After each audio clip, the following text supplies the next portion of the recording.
Hello everyone, very good afternoon. I'm Mithun Chauhan and today I'm going to just teach you indices and surds. घातांक और करड़ी का जो नियम है आज हम आपको पढ़ाएंगे। घातांक और करड़ी जो है ये इतना इम्पोर्टेंट चैप्टर है जिसके अंदाज़ा आप नहीं लगा सकते। This is important just because of its there are number of question asked in banking as well as SSC and other one day exams. मतलब ये बहुत जगहों पर जैसे बैंक हो, अभी आने वाले जो जुलाई के बाद का सेशन है, होपफुली ऐसा ही होगा। जुलाई के बाद जो सेशन है वो बैंक का ही महीना होता है, जुलाई के बाद का। तो ये बहुत ज़्यादा इम्पॉर्टेंट है बैंकिंग पॉइंट ऑफ व्यू से, तो आप इसको ज़रूर देखें पूरी तरह से। और मैं आपको कोशिश करूँगा कि पूरी तरह से आपको समझा दूँ ताकि कहीं भी इसका क्वेश्चन आए तो आप परेशानी में ना आए।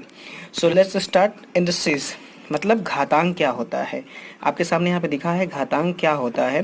तो आप यहाँ देख सकते हैं घातांक इंडिसेस क्या होते हैं।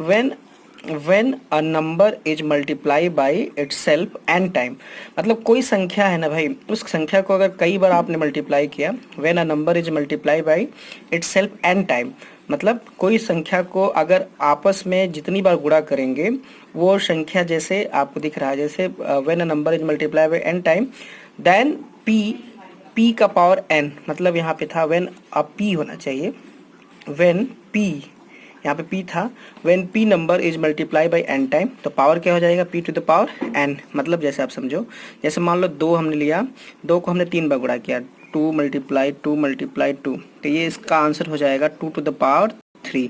मतलब जितनी बार आपने इसको गुणा किया ना वो उसके पावर में बैठ जाता है। इसको 3 बार गुणा किया, देखो 3 हमने रख दिया यहाँ पे। आप समझ पा रहे, यही इसकी डेफिनेशन का मतलब है कि when a p number is multiplied by itself n time so then p to the power n। कैसे पढ़ेंगे, इसमें p क्या है, p जो है बेस है, मतलब जिसके जो आधार है p बेस है, और एक्सपोनेंशियल क्या है n है, मतलब जो उस पे घातांक है, मतलब घात है। यानी कि p जो है बेस है, n उस पे क्या एक्सपोनेंशियल है। अगर मैं दूसरा एग्जांपल आपको समझाऊं तो 2 टू द पावर 3, आप ये समझ रहे हैं 2 टू द पावर 3, मतलब आप इसको पढ़ेंगे कैसे, जैसे 2 बेस है, एक्सपोनेंट क्या है इसके 3 है, मतलब 2 का घात 3। हिंदी में, अंग्रेजी में कैसे पढ़ेंगे 2 रेज टू द पावर 3, क्या पढ़ेंगे 2 रेज टू द पावर 3। अगर हमें इसको अंग्रेजी में पढ़ना होगा तो क्या पढ़ेंगे p raise to the power n, मतलब p का पावर n है। आप समझ पा रहे हैं, ये छोटी सी डेफिनेशन है, प्लीज़ इसको समझने की कोशिश करिए। जो घातांक होता है कुछ नहीं, जितनी बार संख्या को गुणा करोगे वो उसके ऊपर क्या होता है बैठ जाता है जाकर के, यही इसका मतलब था। ठीक है, अब इसमें कुछ जो है रूल्स हैं, वो रूल क्या है, जैसे आप देखेंगे रूल, आप यहाँ पे गोल्डन रूल देख सकते हैं, मतलब कुछ इम्पॉर्टेंट नियम है आपको जो घातांक में, या इसको इंग्लिश में इंडिसेस कहते हैं, उसमें आप ये देखेंगे। तो गोल्डन रूल में पहला रूल क्या है आपके सामने, पहला रूल है कि p to the power m into p to the power n, मतलब p का पावर m हो और p to the power n हो तो p plus m plus n हो जाता है। कैसे होता है मैं आपको समझा रहा हूँ। देखो इसका जो आधार है ना बेटा, जो अभी मैंने ऊपर हमने आपको बताया सारी बातें, ऊपर बेस की बातें, यानी देखो इसका आधार, दोनों का आधार अगर सेम हो तो पावर हमेशा इनटू में जुड़ जाती है। प्लीज़ इस बात पे फोकस करिए। इनटू जो लगा है ना, ये गुणे का साइन जो लगा है, अगर आधार बराबर है तो घातें क्या होती हैं, जुड़ जाती हैं। आधार बराबर हो और गुणे का साइन लगा हो तो घातें क्या होंगी, जुड़ जाएंगी। आप समझ गए मेरी बात को। पहला क्या है rule, p to the power m p to the power n, तो इसमें आधार क्या है बराबर है और गुणा का साइन लगा है तो घात क्या हो गई, जुड़ गई हैं। दूसरा है p to the power m, ये वाला p to the power m और p to the power n है। समझ पा रहे हैं, p to the power m और p to the power n है। तो यहाँ पे देखो आधार दोनों का क्या है, बराबर है और डिवाइड का साइन लगा है, मतलब भाग लगा हुआ है, तो क्या होगा आपस में घट जाएगा। आप यहाँ देख सकते हैं p पर पावर m माइनस n, अगर दोनों का आधार बराबर है, ठीक है, आधार बराबर है और भाग का साइन लगा है तो दोनों जो है घट जाएगा, m minus n।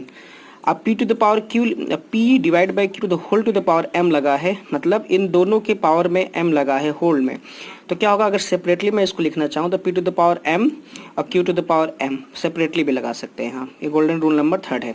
Golden rule number 4 क्या है, p जो है q एक साथ मल्टीप्लाई करके लिखा है और whole to the power m लगा है, तो we can separately write it p to the power m into q to the power m, we can write it.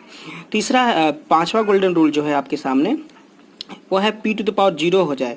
आप एक बात हमेशा याद रखिए, किसी भी संख्या, किसी भी लेटर पे पावर अगर 0 लगा है तो दैट विल इंडिकेट द 1, मतलब हमेशा वो 1 इंडिकेट करता है। अगर यहाँ पे 0 पावर है 1 आंसर आएगा हमेशा। इस बात को हमेशा याद, इसे हमने कहा 2 टू द पावर 0 लगा हो तो आंसर क्या होगा 1, 4 टू द पावर 0 आंसर 1। अब यहाँ पे है p to the power minus n, मतलब अब ये बात को थोड़ा सा ध्यान से देखिए, p to the power minus n का मतलब है p to the power 1/n। ये बातें आपको याद रखनी है, that will help you to solve the given question. Okay, I will just give you the question. तो p to the power minus n, तो p to the power 1/n हो जाएगा। इस बात को याद रखिए, गोल्डन रूल नंबर 1, p अगर p to the power m into p to the power n हो तो घाते जुड़ जाएंगे कि आधार बराबर, गुणा का साइन लगा है। दूसरा p to the power m divide by p to the power n, घाते जो आधार बराबर है और डिवाइड का साइन लगा है तो घट जाएगा।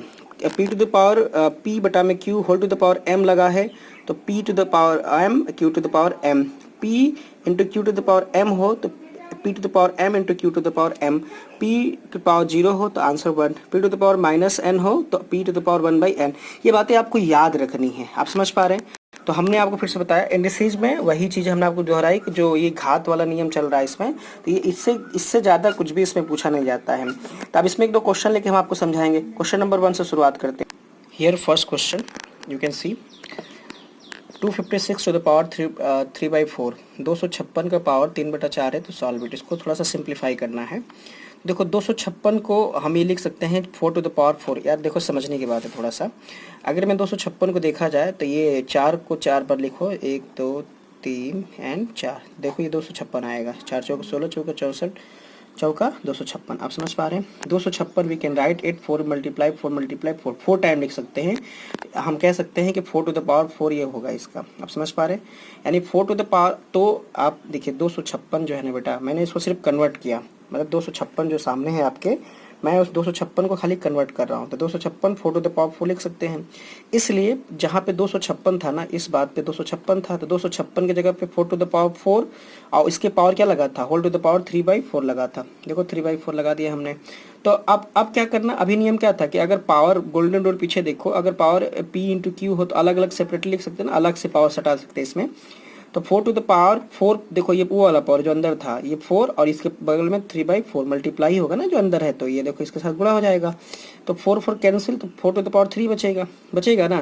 तो 4 टू द पावर 3 का मतलब 64 आंसर। समझ पा रहे हैं? आप देखो 256 यहाँ पे है और 256 को जो है 4 टू द पावर 4 में हम लिख सकते हैं, ठीक है ना, कोई दिक्कत नहीं। चलिए 4 टू द पावर 4 में लिखा हमने, तो 4 टू द पावर 4 रखा है to the power 3/4, 4 to the power 4 into 3/4, ये 4 cancel, 4 to the power 3 64 answer, कोई दिक्कत नहीं।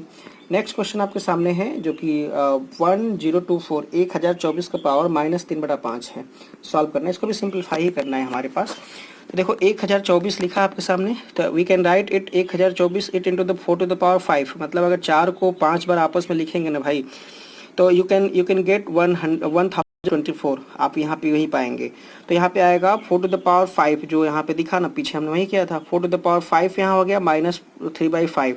तो 4 to the power 5 into -3/5, 5 cancel, -3 और -3 वी कैन राइट इट। यहाँ पे पीछे देखो गोल्डन रूल नंबर जो मैंने लिखवाया था आपको, golden rule number I think 6, ठीक है ना, तो वो उसी का 4 टू द पावर -3 मतलब 1/4 to the power 3, answer 1/64। You can understand easily, ठीक है।